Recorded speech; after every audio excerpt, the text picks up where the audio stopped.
Hello guys, জয় বজরংবলী। আগের ভিডিওতে তোমাদের দেখালাম মা বাড়িতে কল্পতরু উৎসবে এসেছে। এবার পুজো হয়ে গেছে, ভোগ দর্শন করে নাও। ভোগ দিতে একটু বেলা হয়ে গেছে, তাই ভোগ দেওয়ার পরে সবাই ভোগ দর্শন করে তাড়াতাড়ি খেতে বসে পড়েছে। এদিকে দেখো ধনেপাতার বড়াগুলো কত বড় বড়। আমি আর মা মাপছি কারটা বেশি বড়। ভগবানের কৃপা না থাকলে সত্যি ভোগের প্রসাদ গুলো এত সুন্দর হয় না। প্রতিটা রান্নাই এত সুন্দর হয়েছে যে কি বলবো। এরপর সন্ধ্যাবেলা সবাই মিলে খেলাম অন্তাক্ষরী।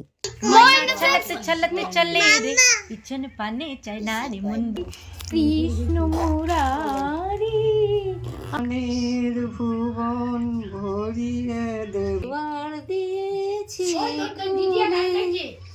এসেছি কাহানা লাগে মহানা মায়া আর